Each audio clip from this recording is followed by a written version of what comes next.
नमस्कार मित्रांनो, मी सुरेश विठ्ठल वगैरे third year MBBS student from government medical college Sindhudurg. मित्रांनो, ह्या व्हिडिओमध्ये मी तुम्हाला जे काही MBBSचे फर्स्ट इयरचे बुक्स असतात तर ते कोणते कोणते असतात आणि सब्जेक्ट कोणते किती असतात टोटल ते सांग. त्याआधी मित्रांनो, तुम्ही सर्व व्हिडिओला चांगला प्रतिसाद देता, कमेंट्स करता, लाईक्स करता, पर व्ह्यूज पण खूप चांगले येतात व्हिडिओला, पण तुम्ही सबस्क्राईब करत नाही. तर थोडी जरी हेल्प होत असेल मित्रांनो माझ्या व्हिडिओतून तर प्लीज चॅनलला सबस्क्राईब करा. मित्रांनो, MBBS हे तुमचं 5.5 वर्षाचं असतं. First year, second year, third minor, third major म्हणजेच थर्ड इयर, फोर्थ इयर आणि 1 वर्ष इंटर्नशिपचं असतं. तर यामध्ये टोटल तुम्हाला 19 सब्जेक्ट आहे. त्यामध्ये कसं असतं, फर्स्ट इयरला 3 सब्जेक्ट, सेकंड इयरला 3 सब्जेक्ट, थर्ड इयरला आता या वर्षीपासून 2 सब्जेक्ट, त्यानंतर फायनल इयरला 11 सब्जेक्ट. पण तुमची बॅच आल्यावर पुन्हा थर्ड इयरला 4 सब्जेक्ट आणि फायनल इयरला 9 सब्जेक्ट.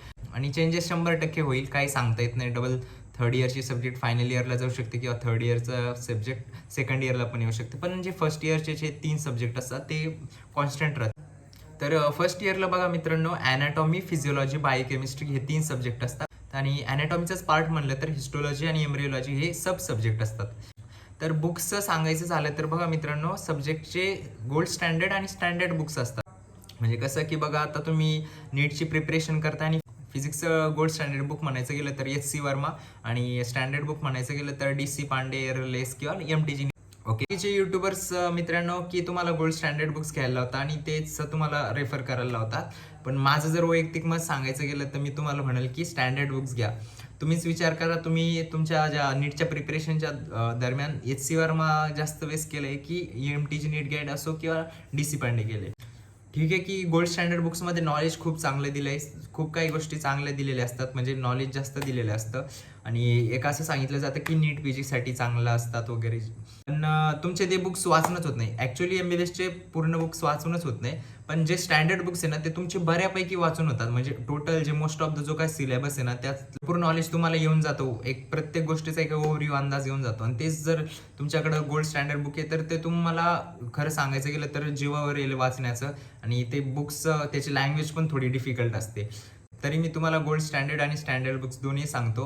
पण माझं मत राहील की तुम्ही स्टँडर्ड बुक्स घ्यावा. तुम्हाला जे काही तुमचं फर्स्ट इयरच्या लास्ट म्हणजे तुमचं जसं जसं फर्स्ट इयर चालू होईल आणि तुम्हाला कळत जाईल काही गोष्टी असतात, किंवा तुम्ही ज्या कॉलेजला जाता तिथल्या सिनियरला विचारा, तुम्हाला मोस्ट ऑफ द लोक स्टँडर्ड बुक्सच रेफर करायला लावतील. कारण की तुम्हाला फर्स्ट इयरला आल्या नीट PG क्रॅक करायची नसती, तुम्हाला गोष्टी माहीत नसतात भरपूर काही. तुम्हाला मेन टार्गेट तुमचं युनिव्हर्सिटी एक्झाम असते. PG तर असतं जे काही साईड बाय साईड मॅरोच्या सबस्क्रिप्शननुसार, मॅरोच्या नोट्सनुसार ते काही एक्स्ट्रा नॉलेज येत जातं. पण जे काय ॲक्च्युअल तुम्हाला जे काय वाचायचं तर त्या स्टँडर्ड बुक्स तुमच्या वाचून होतात.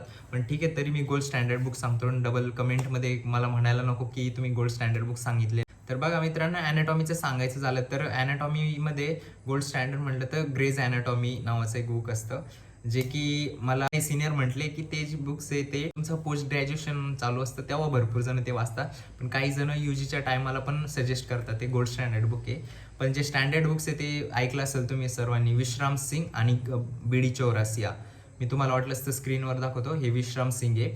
त्यानंतर हे जे दिसत आहे तुम्हाला ही BD चौरासियाचे 4 व्हॉल्यूम, विश्राम सिंगचे 3 व्हॉल्यूम आहे. दोन्ही पण बुक बेस्ट आहे. या दोन्हीपैकी तुम्ही कोणतेही चूज करा, काही अडचण नाही. त्यानंतर हिस्टो आणि एम्ब्रिओलॉजीसाठी IB सिंग नावाचे बुक असतात. तर हे जे बुक आहे मित्रांनो, हे तुम्ही पार्टनर म्हणजे रूममेटमध्ये जरी घेतले तरी काही हरकत नाही. म्हणजे हे मी रिॲलिटी सांगतोय बरं का कॉलेजची, कारण की वाचणं होत नाही मुलांचे भरपूर पुस्तकं. नाही तर तुम्हाला स्टँडर्ड जर एकदम असं आयडियली सांगायचं गेलं तर तुम्ही गोल्ड स्टँडर्ड बुक्स घ्या. त्यानंतर प्रत्येक हिस्टो एम्ब्रिओलॉजीचे बुक घ्या, प्रत्येकाचा सेपरेट स्केलेटन घ्या असं सांगितलं जातं. पण मी माझं वैयक्तिक मत सांगतोय, जी काही रिॲलिटी मेडिकल कॉलेजची ती सांगतोय. तर ठीक आहे, कुठं होतं आपण, हिस्टो आणि एम्ब्रिओचे जे बुक आहे ते तुम्ही दोघा तिघांमध्ये घ्या. त्यानंतर आपले फिजिओलॉजीसाठी जे असतं ते गायटन अँड हॉल, हा चांगलं पुस्तक आहे गोल्ड स्टँडर्ड. भरपूर जण वाचता पण याला, चांगलं पुस्तक आहे. मी फर्स्ट इयरला स्टार्टिंगला वाचलं होते लायब्ररीमधून. पण मी स्वतः घेतलं होतं ते, माझ्याकडे सेम्बुलिंगमच होतं. मला जे एका सिनियरने सांगितलं होतं. कॉलेजमध्ये भरपूर जणांनी गायटन घेतलं होतं, पण मला पण तेव्हा डाऊट आला की मला चुकीची इन्फॉर्मेशन दिली की सिनियरनी.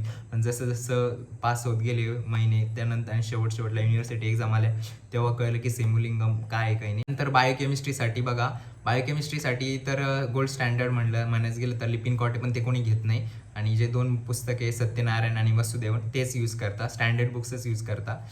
तर हे जे माझं मत आहे मित्रांनो, ते आयडियल मत नाही, रिअलिस्टिक जे काही MBBS मध्ये होत असतं, तुमचं नुकसान नाही व्हावं म्हणून मी सांगितलं ह्या गोष्टी. जसं जसं तुमच्या एक्झाम होईल तसं जसं तुम्हाला कळेल की ह्याच बुक तुम्हाला खरं कामं येतील. तर मित्रांनो, ह्या ज्या बुक्स आहे तुम्हाला भरपूर ठिकाणून भेटून जात असतात, पण जे JEPचे पब्लिकेशन आहे, म्हणजे JEP म्हणून एक पब्लिकेशन आहे, जसं MT जे आपलं नीटच्या टायमाला होतं तसं एक पब्लिकेशन असतं. MBBSचे मोस्ट ऑफ द बुक तेच पब्लिश करतात. तर मित्रांनो, मी तुम्हाला जे काही JEPच्या असोसिएटेड सेलर आहे बुकचे, त्यांचा नंबर देतो. त्यावर तुम्ही व्हॉट्सअप मेसेज करा, कॉल कोणीही करू नका प्लीज. त्यातून तुम्हाला डिस्काउंट भेटत असतं बुकच्या सेटवर, जे की बाकी जे काही सेलर असतात त्यांच्याकडून भेटत नाही सहसा. तर तुम्ही त्यावरून ऑर्डर करू शकता बुक. बाकीच्या गोष्टी त्या तुम्हाला मी एका दुसऱ्या व्हिडिओमध्ये सांगा. मला जर माझे व्हिडिओ आवडत असेल तर प्लीज व्हिडिओला लाईक करा, चॅनलला सबस्क्राईब करा आणि तुमच्या जास्तीत जास्त मित्रांना हा व्हिडिओ शेअर करा. धन्यवाद.